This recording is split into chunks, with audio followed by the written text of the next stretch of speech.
Bom dia meus amores, tudo bem com vocês? Comecei um pouquinho mais tarde hoje, né? Um dia a gente começa mais cedo, outro dia a gente começa mais tarde, mas a gente não deixa de fazer, não é verdade? Isso aí. Vamos começar o nosso dia hoje. A nossa leitura está no capítulo 14 do Evangelho de Mateus, notas explicativas. Nesse trecho, vemos a reação de Herodes ao ouvir sobre Jesus, misturando crenças e superstições ao pensar que João Batista havia ressuscitado. Também é relatada a morte de João Batista, consequência de um ambiente marcado por orgulho, influência e decisões precipitadas. Mesmo diante desse cenário, vemos a continuidade do ministério de Jesus, que, movido por compaixão, alimenta uma grande multidão. O milagre da multiplicação dos peixes e pães revela o cuidado de Deus, que supre além do necessário, trazendo abundância onde parecia haver escassez. Oremos. Pai amado, mesmo diante das dores e das dificuldades da vida, ensina-nos a confiar no teu cuidado. Que eu reconheça a tua presença em todos os momentos. Em nome de Jesus. Amém. Vamos para a nossa leitura. 14:1. Tetrarca Herodes. Herodes Antipas era o governador romano da região onde Jesus exercia seu ministério. Ele tinha apenas 17 anos quando seu pai Herodes o Grande morreu. O reino foi dividido entre os 3 filhos de Herodes, Arquelau, Antipas e Filipe II. Veja a nota 2:22. Herodes Antipas foi nomeado tetrarca, governador de 4ª parte de um reino, da Galiléia e Pérea, e teve um longo reinado, 4 a.C. e 39 depois de Cristo. 14:2. Este é João Batista, ele ressuscitou dos mortos. A reação de Herodes Antipas ao ouvir sobre o ministério de Jesus revela uma curiosa mistura de teologia e superstição, baseada em parte nas ideias semipagãs sobre espíritos que retornam. 14:3-4. Porque Herodes, havendo prendido João? Os versos 3 a 12 são uma retrospectiva histórica. Herodes Antipas havia se apaixonado por Herodias, mulher de seu meio-irmão, Herodes Filipe. Não o tetrarca Filipe mencionado em Lucas 3:1, apesar de ambos estarem casados na época. Herodias se divorciou de Herodes Filipes e Herodes Antipas divorciou de sua esposa, a filha do rei Nabateu Aretas, e então casaram-se. João Batista condenou publicamente Herodes Antipas por suas ações. Você não tem o direito de viver com ela. Joséfo revela que João Batista foi preso no palácio fortaleza de Herodes Antipas, chamado Maquero. A descrição em Guerra dos Judeus, que é as Antiguidades Judaicas, que era uma fortaleza construída no topo de uma ígreme montanha a leste do Mar Morto.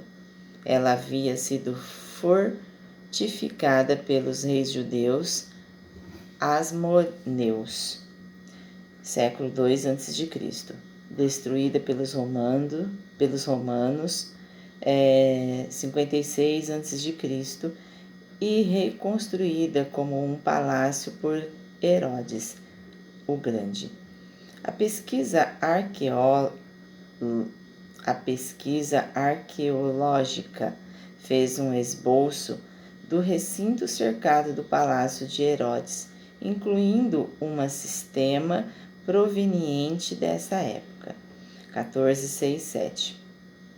o dia do aniversário de Herodes.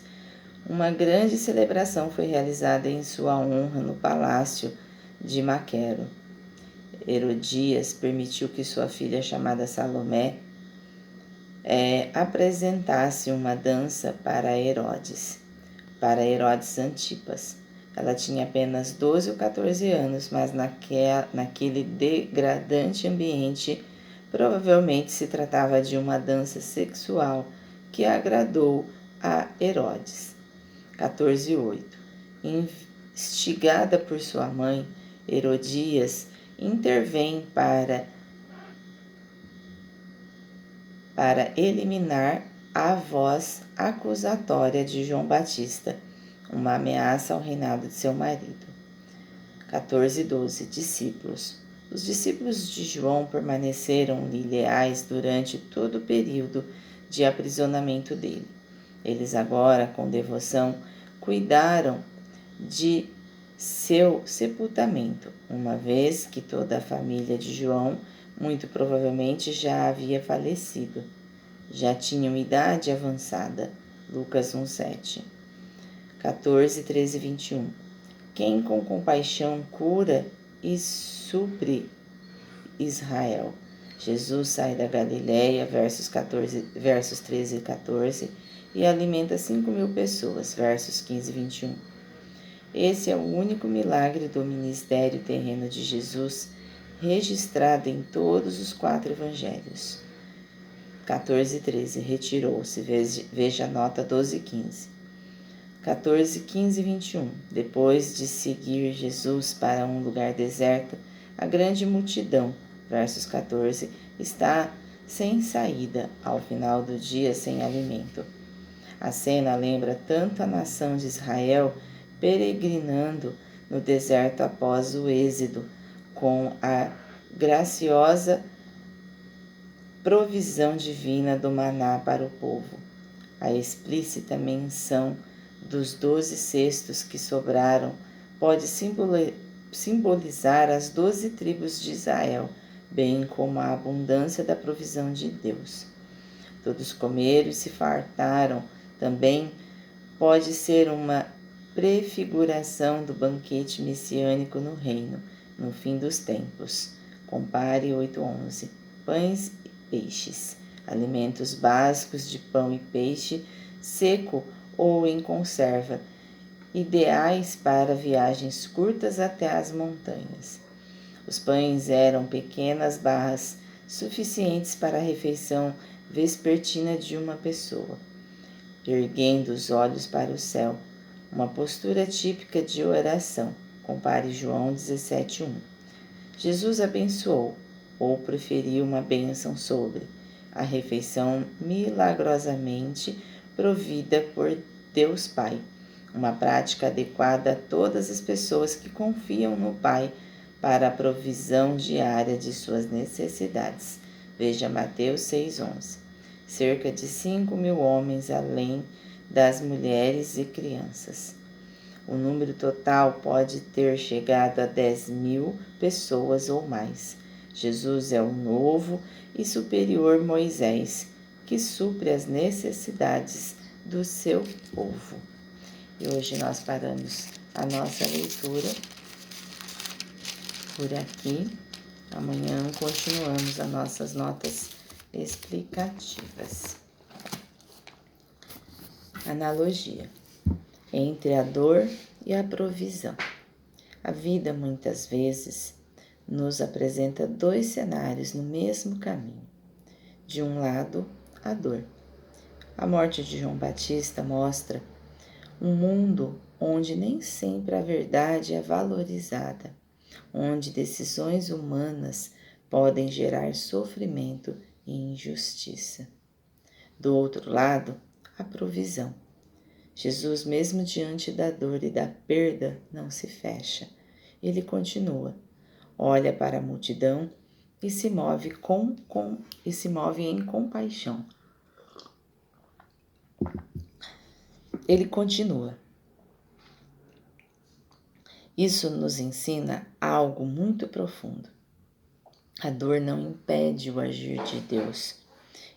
é a presença de Deus, e a presença de Deus não depende das circunstâncias estarem perfeitas. Enquanto o mundo revela a sua dureza, Deus continua revelando seu cuidado. Enquanto há perdas, há também provisão. Enquanto há sofrimento, também há milagre. A multiplicação dos pães nos lembra que, mesmo quando parece que não temos o suficiente, Deus é capaz de transformar o pouco em abundância. E talvez a maior mensagem aqui seja: Deus não para de agir, mesmo quando estamos passando por momentos difíceis. Amém? Então, nós vemos aqui,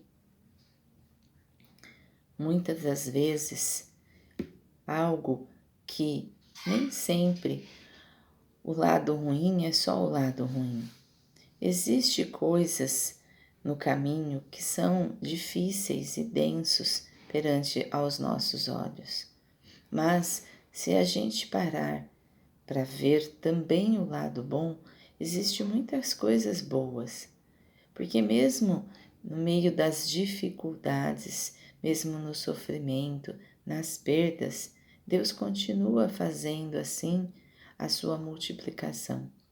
Deus continua assim dando provisão, tendo cuidado e assim trazendo os milagres dia a dia para o nosso caminhar. Basta a gente olhar mais para esses lados e confiar mais que todos os lados densos e ruins do nosso caminho, eles vão se perdendo pelo caminho quando não se tem mais êxito sobre eles. Reflexão do dia. Tenho permitido que as dificuldades me afastam de Deus ou tenho reconhecido o cuidado dele mesmo em meio aos desafios? Consigo enxergar a provisão de Deus mesmo nos momentos difíceis? Então, não é só olhar para as dificuldades, não é se afastar de Deus nas dificuldades, mas sim reconhecer o cuidado que Deus está tendo conosco em meio aos nossos desafios. Não é só enxergar os momentos difíceis, mas também enxergar a provisão que Deus está trazendo.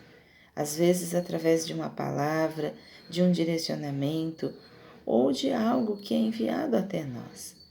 Só precisamos aprender a enxergar, a dar mais valor a esses caminhos que Deus traz para nós como provisão e cuidado, e não para as coisas ruins. Exercício da fé do dia. Pratique hoje a confiança em meio ao processo. Identifique uma situação difícil que você está vivendo. Ao mesmo tempo, identifique algo que Deus já tem cuidado na sua vida.